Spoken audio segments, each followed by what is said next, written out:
Bueno, hola a todos otra vez. Estamos de nuevo en el canal en el que hemos decidido hablar un poquito de la historia del culturismo, personas que llevamos mucho tiempo en esto. Ya se lo presentamos en el vídeo anterior y nos quedamos pendiente con un tema que nos llamaba un montón la atención a todos, que era el por qué hacía unos años, por lo menos en la época en la que nosotros empezamos, teníamos como referente de nuestro deporte pues, a los máximos exponentes, a los que ganaban Mister Universo, Olimpias, campeonatos mundiales y demás.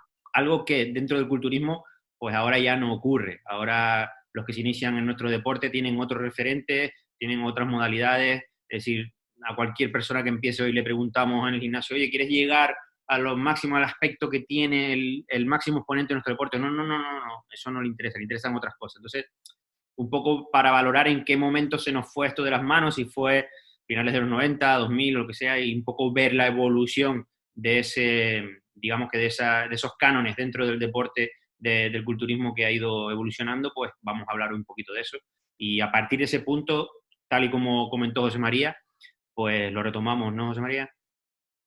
Pues sí, vamos a hablar de eso, vamos a hablar de por qué todos los conocimientos que tenemos hoy son superiores y todos los gimnasios son superiores, el material, los suplementos, todo lo que está formando parte de las condiciones ideales para que alguien sea un buen competidor, un buen deportista en nuestro deporte. ¿Cómo es que el resultado final parece que no está al mismo nivel, al menos que lo que tenía hace 20, 25 años? Bueno, no sé, una de las cosas que también comentaba José Ramos era la idea de que si veíamos una foto de físicos pues del que pusimos en su momento, el del Olimpia del 83, pues veíamos físicos más compensados probablemente de lo que vemos ahora. Veíamos unas estructuras más agradables de las que vemos ahora. Veíamos físicos más característicos, o sea, podríamos distinguir a un físico de otro. Ahora son, digamos, todos más parecidos o más iguales, ¿no, José? Bueno, yo creo que sí. Lo que pasa es que también hay que mirar otra cosa. Las cosas evolucionan y cambian las ideas y los conceptos. Hemos avanzado en muchas cosas, entonces se ha perdido un poco a lo mejor el inicio. Porque muchos que nos estén escuchando ahora mismo dirán, bueno, eso es porque vosotros sois unos antiguos que seguís pensando, pero la gente de hoy Tienen razón, tienen razón. son otra historia. ¿Eh? Que en eso tienen razón. No te he oído bien.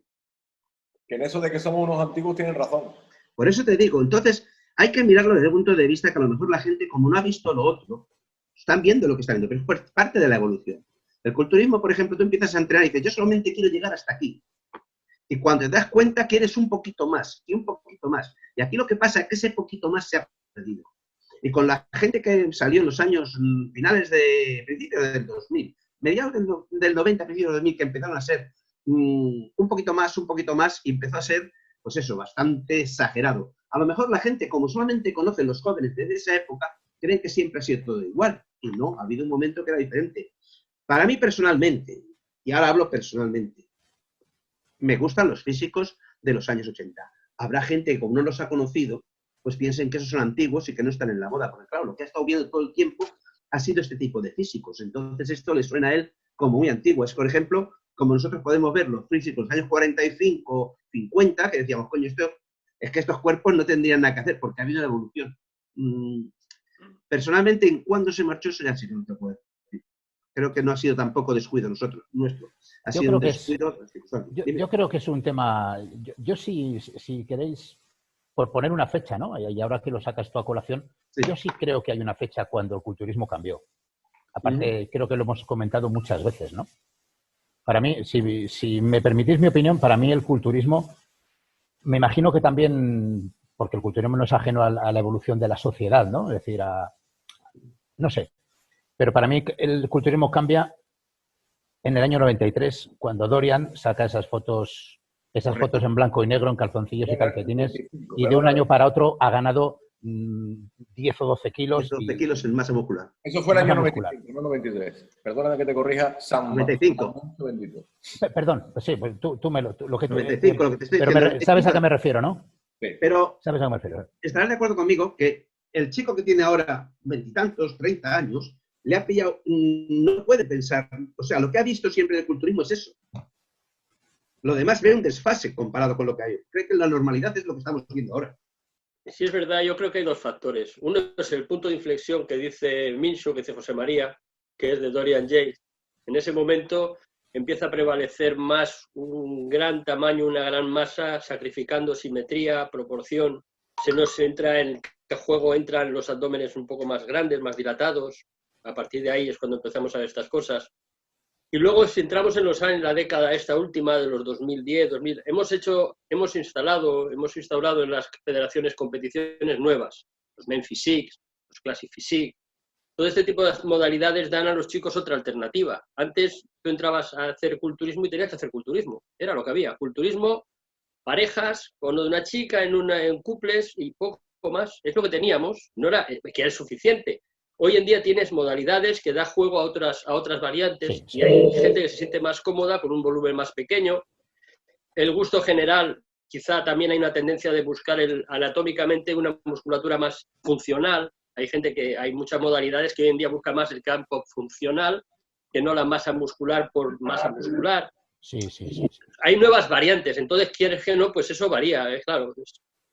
Pero si te pones a mirar, resulta que estas nuevas variantes en realidad sería el culturismo que se estaba haciendo, porque mira, tanto Men's Physique como Classic Physique podría haber competido en los años 80 en culturismo y haber cogido puestos sensacionales.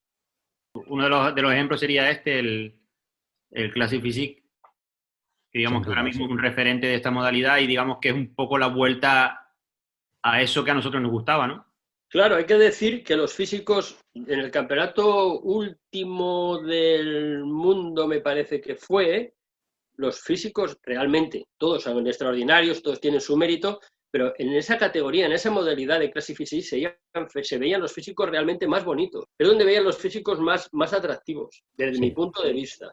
¿Te refieres a Elite Pro, una ¿verdad? época de más simetría, de cortes muy apurados, sí, cinturas muy estrechas, abdómenes muy retraídos. Sí, yo también lo veo. Es decir, ahora acabas de poner, Marcos, la foto esta de Chris Bumstead, que seguramente pues es el máximo exponente. Yo desde luego me adhiero a lo que estáis diciendo, ¿no? Ese cuerpo es una vuelta al culturismo de Samir Banut, de esa época, incluso de Lee Haney, ¿no? De principios de los 80, ¿no? Bueno, y de Haney ganó hasta el 91, creo. Y Haney ya era al primer Dorian, y Lee Haney empezaba a ser ya la antesala de luego lo que vino detrás. Claro, sí, pero Haney mantiene una cintura muy Todavía pequeña. Mantiene una cintura muy estrecha en contraste, sí. A mí Bumstead me parece lo mejor, por supuesto. Ahora mismo creo que es el referente. Yo pienso que nosotros hemos tenido la suerte, como dijo antes José, de que hemos vivido varias épocas del culturismo y estamos comparando unas con la otra, y la solución pasa por encontrar también qué nos llevó a perder ese norte, qué nos llevó a cometer ese error. Bueno, ese error o esa derivación, más que un error, porque en realidad no creo que fuera nada premeditado. Está claro que eso se produjo porque los jueces en aquel momento se decantaron por el tamaño antes por lo que dijo Carlos, por la proporción, el desarrollo parejo, por una simetría, por una definición, hasta que estuviera todo en un pack, es decir, que no se sacrificara una por la otra. En el caso de Dorian Yates empezó a derivarse, quizá empezó a abandonarse un poco el tema de las proporciones y empezaron a cargarse las tintas con el tamaño, y a partir de ahí pues hemos tenido también a Ronnie Coleman, que en su día era al principio alguien que era una bocanada de aire fresco, era un físico que intentaba volver a lo que se buscaba cánones más. Pero la tendencia acabó siendo... Sí. No, lo que acabó siendo pues alguien que al final, desgraciadamente, pues no te digo que ha dado lástima cómo se ha ido presentado en las últimas veces, pero habéis visto todo el mundo su deterioro físico, ¿no? Él se negaba incluso a reconocer que había acabado su carrera, el tipo seguía ofreciendo estampas lamentables porque él pensaba que tamaño era lo único que tenía. De todas formas, ahí fueron un fallo, creo que parte de los jueces, el empezar a deslumbrarse ante tanto volumen. Porque además el deporte nuestro sabemos que es, como todos los deportes, competición. Entonces, ¿qué pasa? Que en el momento que sale Dorian Yates con más volumen, Coleman quiere más, empezaron uno más. Porque yo me acuerdo de un Coleman cuando gana el Campeonato del Mundo de París, que es fabuloso. Yo me acuerdo el año 95 haber visto a Coleman que todavía no se había disparado, justamente en el 95, que ganó Dorian Yates. con varias partes musculares rotas ya, y Coleman mantenía una cinturita estrecha, estaba muy bien dentro de WrestleMania. Pero claro, es el a más, el yo quiero más que tú, yo quiero más que tú, y el de los jueces del umbral. Esto se convirtió, ¿qué pasó? De ser una cosa de belleza estética, que los jueces se quedasen ante una cosa de cuál era el más espectáculo. Entramos en el espectáculo, en algo desmesurado, muy grande. Entonces ahí ya una cosa conlleva a otra. No es decir, ¿cuál fue el motivo? No. Una va con otra, y es lo que pasó, yo creo, personalmente. De todas maneras, esto también tiene mucho que ver con el gusto del típico del estadounidense. Es decir, ustedes saben muy bien, igual que yo, que los estadounidenses es todo más grande, más grande, más grande, más grande, más grande.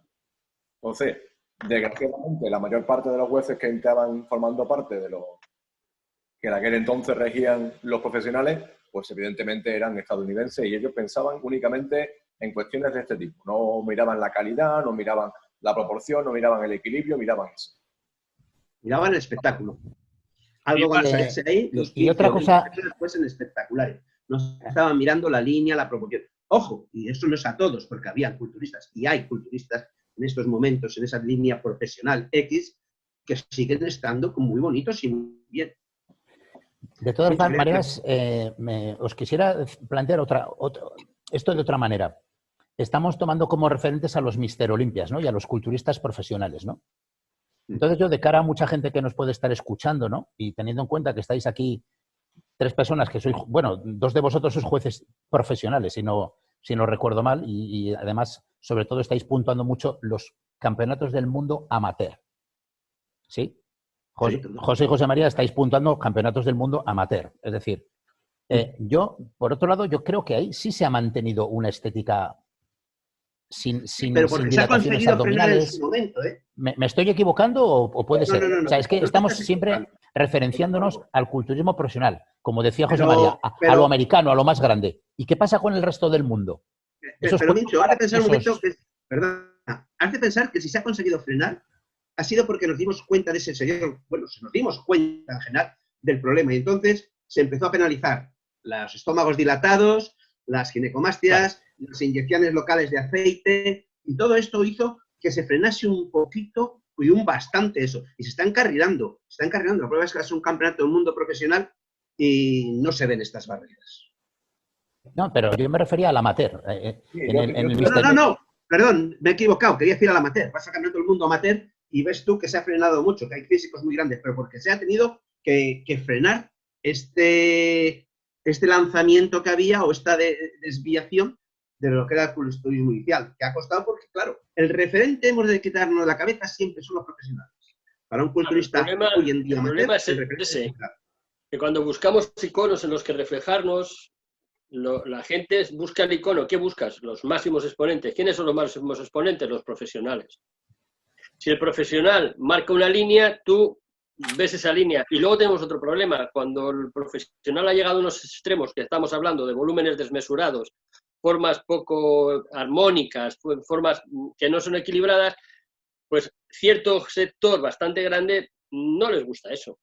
¿Y cuál sería el referente de ellos? El amateur. Pero el amateur no tiene la proyección publicitaria y de medios que tiene el profesional, con lo cual nos falta ese agujero en el que no hay un referente, porque siempre miras al profesional. Afortunadamente hoy en día los profesionales están ya corrigiendo esa situación y empiezan a tener referentes, los aficionados empiezan a tener referentes, pero eso es una labor de tiempo y de publicidad y de promoción de esos atletas.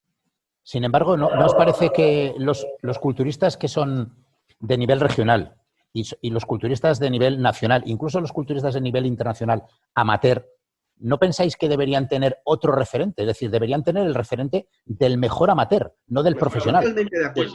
Eso ha pasado muchas veces, ¿no? Estos chicos Men's Physique que dicen, no, es que yo tengo el cuerpo del profesional. Ya, pero tú no compites en profesionales. Claro. ¿Sabes? Es decir, yo quería hacer un poquito de historia, ¿no? ¿Os acordáis de Dennis Wolf, el culturista alemán, en 2005, cuando gana el campeonato del mundo en China? En Shanghái. ¿Sí? Totalmente. O sea, ese cuerpo es perfecto. Luego el tipo se destroza, se rompe el dorsal, se rompe los gemelos. Al final creo que se ha roto muchas más cosas, ¿no? ¿Pero por qué? No sé. Les pasa a todos igual. Porque entran en el juego. Les pasa a todos igual. O el Coleman que gana el campeonato del mundo es en París, lo que tú decías. Ganó en Shanghái en el 95. Ganó en Shanghái y era la viva imagen de el culturista que todo el mundo quería ser. Cintura estrecha, nada del abdominal plano, enorme. Claro. El único efecto que tenía que era el cuello muy largo, pero por lo demás, impresionante.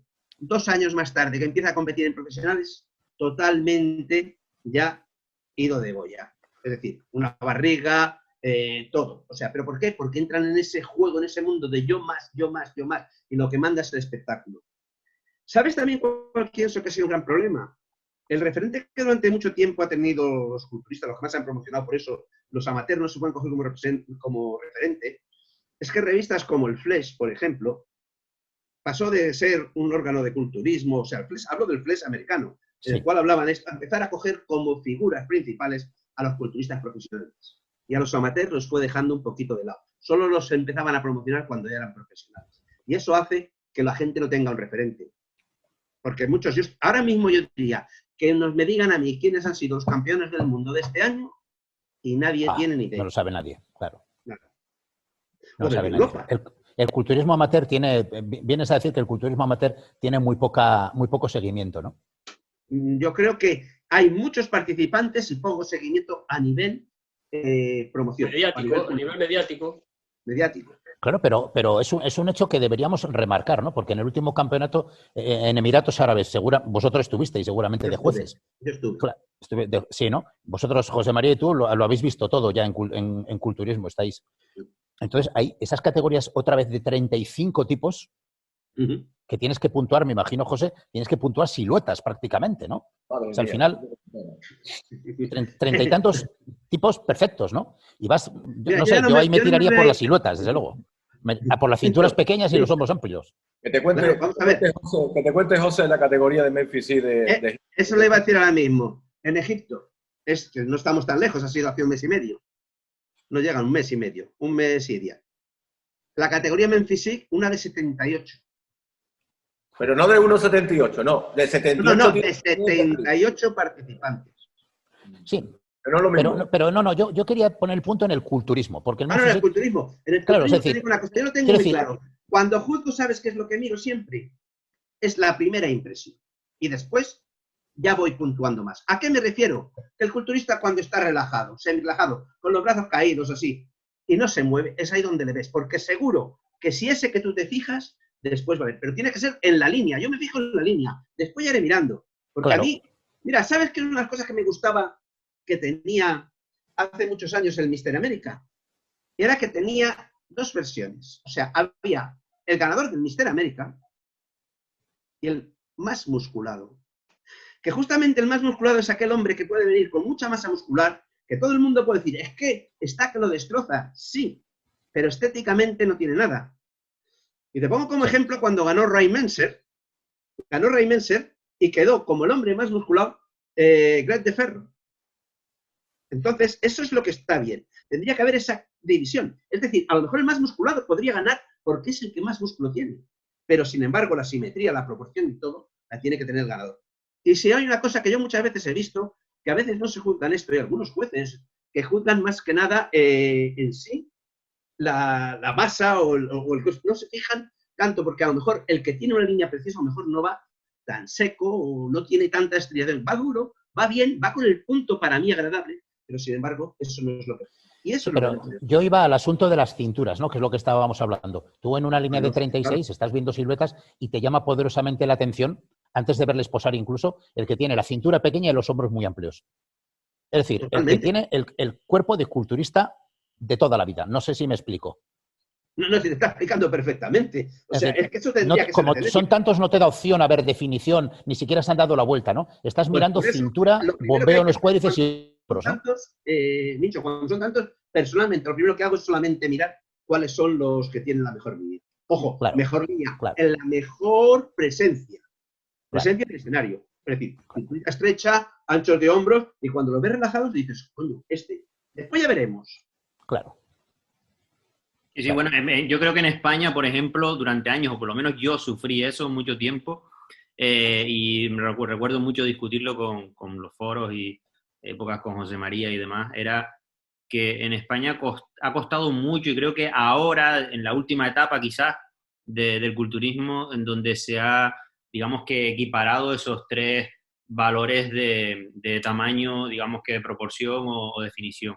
Hubo una época en España, eso pues diría que finales de los 90 probable, o inicios del 2000, donde el premio se le llevaba el punto famoso. O sea, es decir, En España sí. yo vi ganar cuerpos horrorosos, pero horrorosos. Pero con el culo rayado, ¿verdad? En la historia nuestra, tú hablas de una época en la que la simetría, si te retrotraes a los años 70, 80, el que no tuviera unos gemelos sí o sí, buenísimos, ya podía ir como quisiera, de la rodilla para arriba, que estaba sentenciado.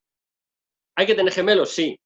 Hoy en día el gemelo es una parte más, no es el sine qua non, y en aquella época hubo una época, por la circunstancia que había 3, 4, 5, media docena de atletas que tenían muy buenas piernas y unos gemelos, y tú ibas allí y ya podías ir como quisieras. Como tus gemelos no fueran acorde, ya te habías comido una paraguaya porque estabas condenado. Y el de arriba podía estar de arriba peor o mejor, pero como tenía buenas piernas, preferencia.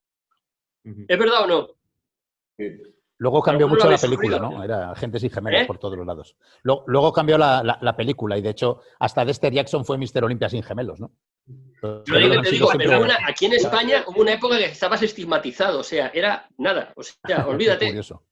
Yo lo digo por eso mismo, justo por lo que José estaba comentando, es decir, aquí en España se premiaba eso, se premiaba más el espectáculo, el que llamara más la atención, el que más trillado saliera, a ese el que se le aplaudía, ese el que ganaba. Pero claro, era un físico que, si lo sacabas de España, cuando le buscas 40 personas y 40 líneas estupendas, pues él ni te ibas a fijar, porque no ibas ni a esperar a verle el culo, ¿sabes? Es decir, entonces, yo si se puede poner un ejemplo que creo a lo que tú dices, me gustaría poner un ejemplo de una persona que es amigo de todos nosotros, culturista de los 90 también, sobre todo, José Cano, ¿no?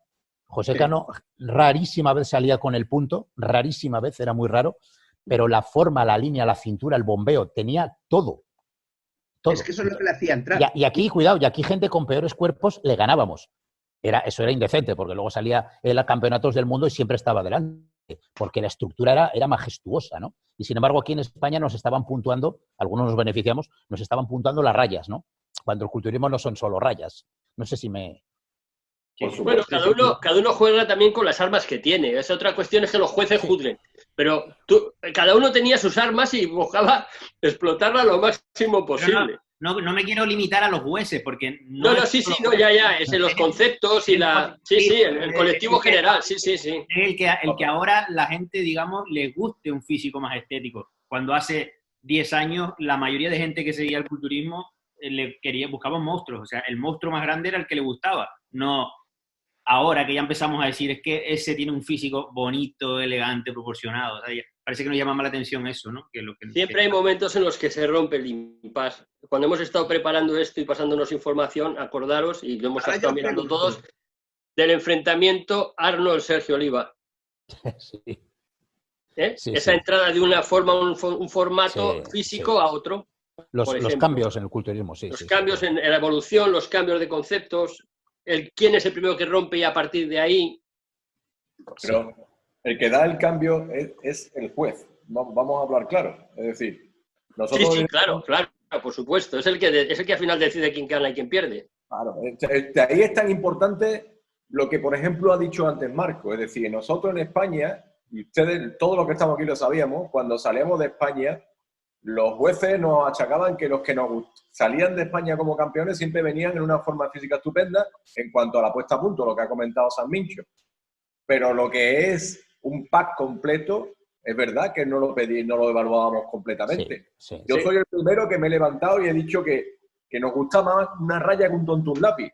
Sí. Porque perdíamos el centro del equilibrio del culturismo, que es las tres cuestiones que tú has dicho, el tamaño, proporción... Pero, José María, ese no ha sido un problema solo de España, ha sido un problema en general.